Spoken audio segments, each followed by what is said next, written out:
ধরুন আপনি গাড়ি নিয়ে রোড ট্রিপে বের হয়েছেন। আপনি নিজেই গাড়ি চালাচ্ছেন। প্রথম কয়েকদিন আপনি বেশ উপভোগ করলেন। কিছুদিন পর আপনার গাড়ি থেকে অদ্ভুত শব্দ আসছে। আপনি গাড়িটি থামালেন, হুড খুলে চেক করলেন, দেখলেন ধোঁয়া বের হচ্ছে, কিছু তার এলোমেলো। আপনি বুঝতে পারলেন গাড়িটিতে সমস্যা হয়েছে। আপনি প্রয়োজনীয় ব্যবস্থা নিলেন। যদি আপনি বুঝতেই না পারেন যে গাড়িটিতে কোনো সমস্যা হয়েছে এবং সেই অবস্থায় যদি আপনি গাড়িটি চালান, তাহলে গাড়িটির ক্ষতি আরো বেশি হবে। একইভাবে আমাদের শরীর, আমাদের মস্তিষ্ক এরকম সমস্যার সম্মুখীন হয়। আমরা যদি বুঝতেই না পারি যে এই সমস্যাগুলো থেকে প্রতিকারের উপায় কি, আমরা যদি সেইভাবে জীবনযাপন করতে থাকি, আমাদের সমস্যা আরো বাড়বে। আমাদের সুস্থ জীবন যাপনের জন্য আমাদের শরীর এবং আমাদের মস্তিষ্কের যত্ন নেওয়া উচিত। গাড়ি চলার জন্য যেমন প্রয়োজন পেট্রোল, তেমনি আমাদের ব্রেনকে সক্রিয় করে ডোপামিন। ডোপামিন এক ধরনের রাসায়নিক পদার্থ যা আমাদের ব্রেনকে সক্রিয় করে এবং কাজে অনুপ্রেরণা দেয়।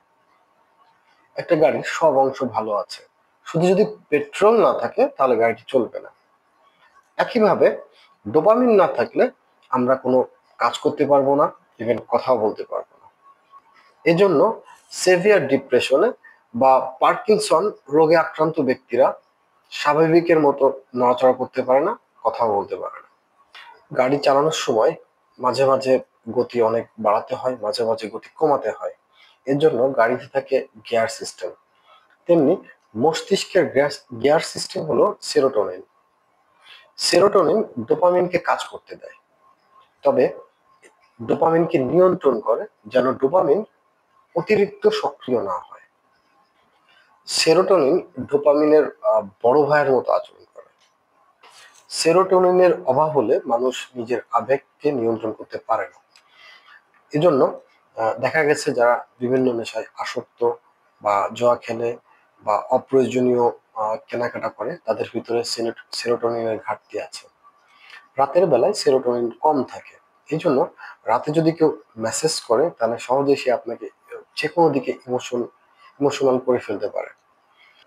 এটা হচ্ছে সেরোটোনিন ডোপামিনকে নিয়ন্ত্রণ না করার ফল।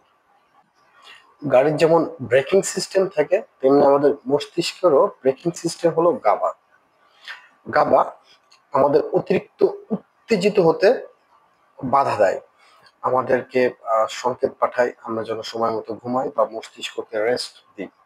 কিন্তু আমরা যদি গাবার এই সংকেতকে উপেক্ষা করে অ্যাক্টিভ থাকি, তাহলে আমাদের গাবার কার্যকারিতা কমে যায়, আমাদের মধ্যে না ঘুমানোর একটা রোগ তৈরি হয়, পাশাপাশি আমাদের স্ট্রেস বাড়তে থাকে।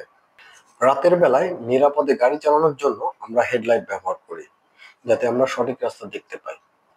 তেমনি মস্তিষ্কের অ্যামিগডালা আমাদের পরিবেশকে পর্যবেক্ষণ করে, কোন কাজটি করা আমাদের জন্য জরুরি সেটা সে নির্ধারণ করে।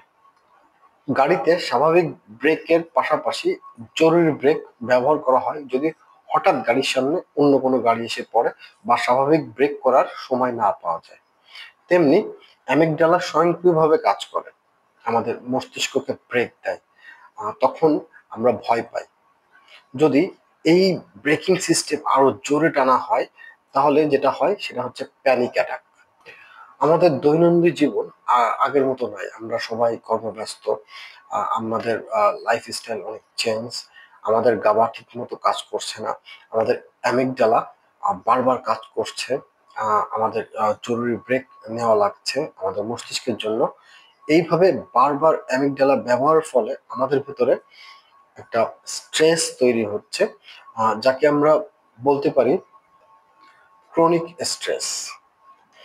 যিনি গাড়ি ব্যবহার করেন, তিনি গাড়ির রেগুলার সার্ভিসিং করিয়ে থাকেন, যাতে করে গাড়ির প্রত্যেকটা অংশ ভালো থাকে এবং গাড়িটি সচল থাকে। একইভাবে আমার মনে হয় যে আমাদেরও রেগুলার সার্ভিসিং করা দরকার আমাদের মস্তিষ্ককে। কিভাবে? পজিটিভ থিঙ্কিং দিয়ে, পর্যাপ্ত বিশ্রাম নিয়ে বা প্রয়োজনীয় ব্যায়াম করে। আমাদের পজিটিভ থিঙ্কিং এবং আমাদের মাইন্ডসেট যদি ঠিক থাকে, আমরা যদি আমাদের শরীর এবং আমাদের ব্রেনের যত্ন নিই, আমার মনে হয় আমাদের ব্রেনকে আমরা আরো ভালোভাবে ব্যবহার করতে পারবো। ধন্যবাদ।